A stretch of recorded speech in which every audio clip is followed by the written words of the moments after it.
Georges Fenech, bonjour, ancien député magistrat. Il date de quand ce livre, L'ensauvagement de la France? Octobre 2023. Ben oui. Mais c'est ça qui me fait de la peine. Parce que, Georges, je sais qu'on a tous les deux des différences et des conversations en studio, en plateau. Et je vous dis toujours la même chose. C'est de pire en pire. C'est de pire en pire. Alors, pourquoi c'est de pire en pire? Parce que la société est plus violente, donc manifestement... Mais là-dessus, on n'a pas de différence. Hein, mais oui, mais manifestement, comme c'est de pire en pire, les solutions qu'on propose ne sont pas adaptées, manifestement. Donc, alors je ne vais pas vous parler de Monsieur Bukele. Évidemment, je ne souhaite pas que la France devienne le Salvador, mais tant que vous ne prendrez pas des positions... Prenons par exemple les images de Drancy. Ce sont des jeunes gens qui agressent des policiers. Tant que vous ne prendrez pas des décisions peine plancher, tu touches un policier, c'est temps de prison. Et temps, c'est pas 2 mois. Parce que ces jeunes gens-là, vous voulez que je vous fasse un pari? Ils prendront 4 mois, ou avec sursis, ou 4 mois ferme, ou peu importe. Mais moi, je les mets pendant 10 ans, en fait. Je les mets pendant 10 ans à l'ombre. Écoutez, Pascal. Parce que je préserve la police. Ouais. Alors, quand je dis ça, en fait, pourquoi je dis ça? Parce que ça ne peut pas vous arriver à vous, ça peut pas arriver à Géraldine, ça peut pas arriver à moi. Les images de Drancy que j'ai vues, elles me mettent en colère. Oui. Donc, c'est tolérance zéro, mais avec une peine XXL. Au moins pendant un temps, alors je sais pas, ça durera 5 ans, 10 ans, peut-être qu'après, ça sera plus simple. Et même vous ne voulez pas ça. Et vous viendrez me faire un livre avec l'ensauvagement de la France dans 5 ans. Puisque vous parlez de tolérance zéro, il y a 25 ans, j'ai écrit un livre, Tolérance zéro.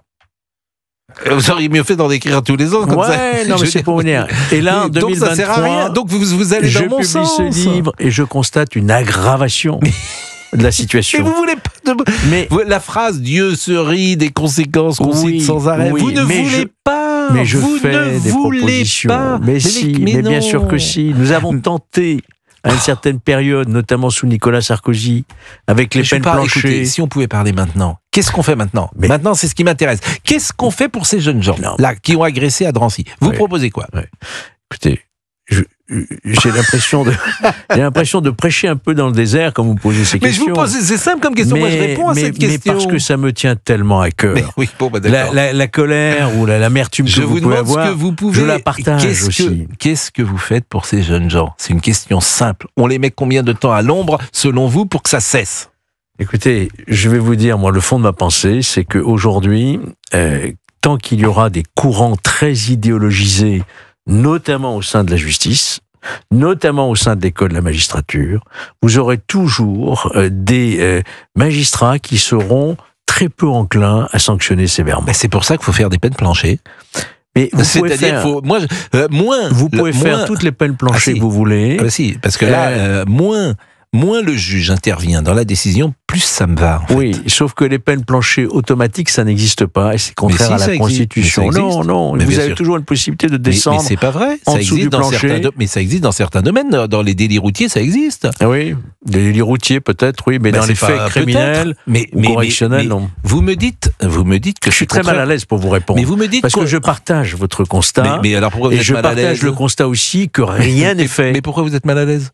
Mais parce que j'ai combattu pendant toutes ces années et que c'est un échec terrible à titre personnel pour moi.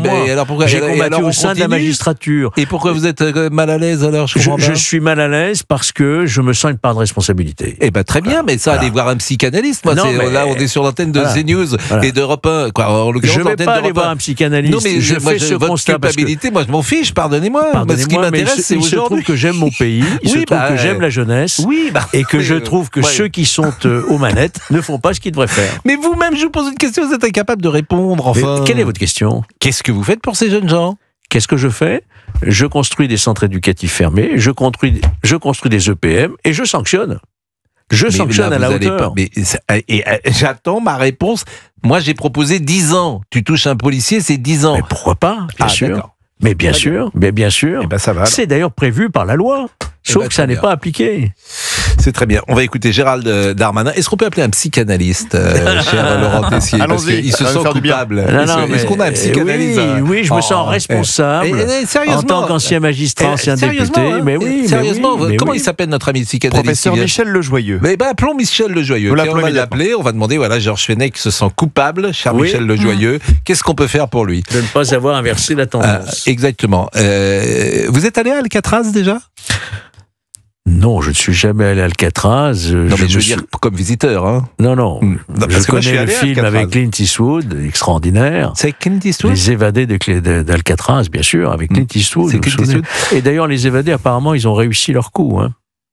Ça, je sais plus, j'ai pas vu. Il y a eu des photos qui ont été retrouvées récemment. Moi, j'y suis allé pendant la Coupe du Monde 94 et on était allé à San Francisco, c'est en face de la baie de San Francisco. C'est un piton rocheux. Avec exactement, et on avait vu la cellule d'Al Capone qu'on peut visiter, donc je m'en souviens assez bien. Il est 11h18 et je vous propose d'écouter Gérald Darmanin, ministre de la Justice. Il était l'invité du podcast Légende et c'est là qu'il a dit il n'y a plus de lieu safe, S-A-F-E.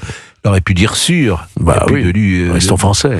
Il n'y a plus de lieu sûr en France.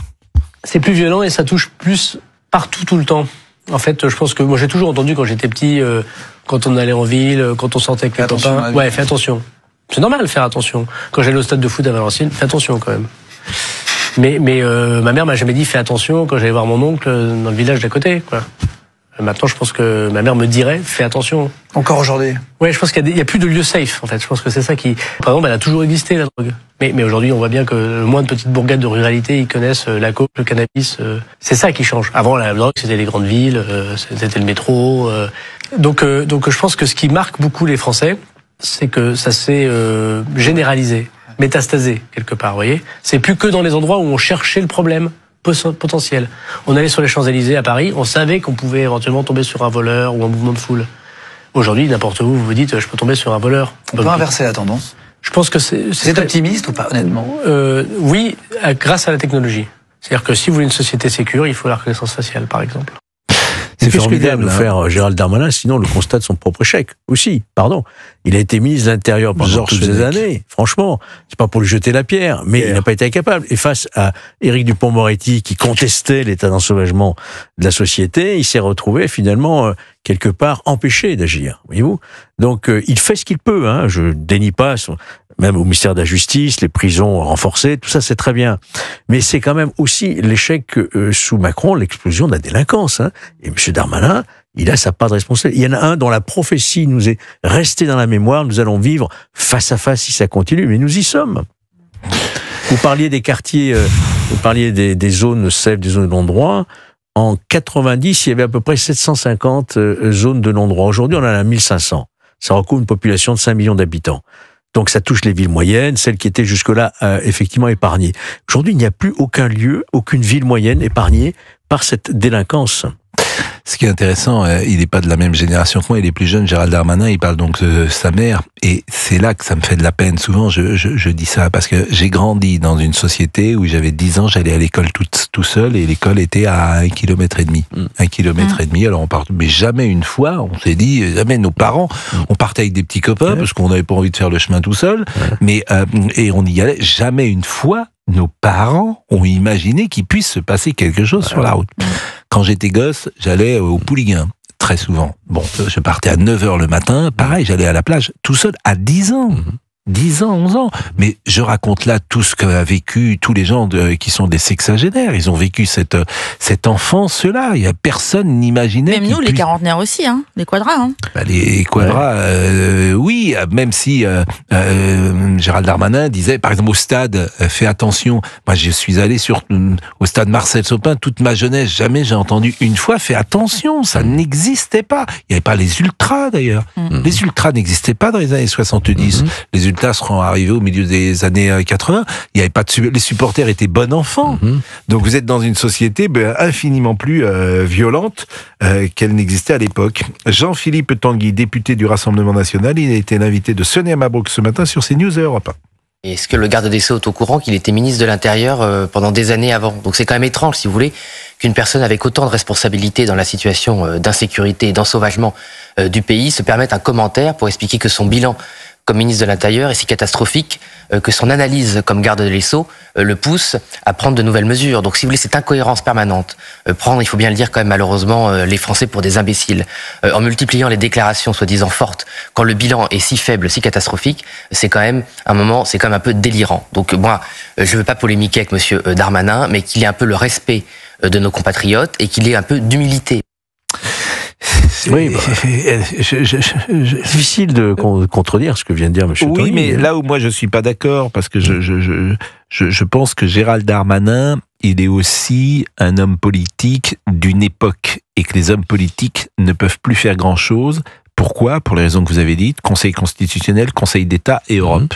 Et que toutes les choses qu'il faudrait faire, par exemple la reconnaissance faciale et puis autre chose, toutes ces mesures-là, on va y venir. On va y venir. Parce que ça va être... En fait, ce n'est que le début de l'ensauvagement.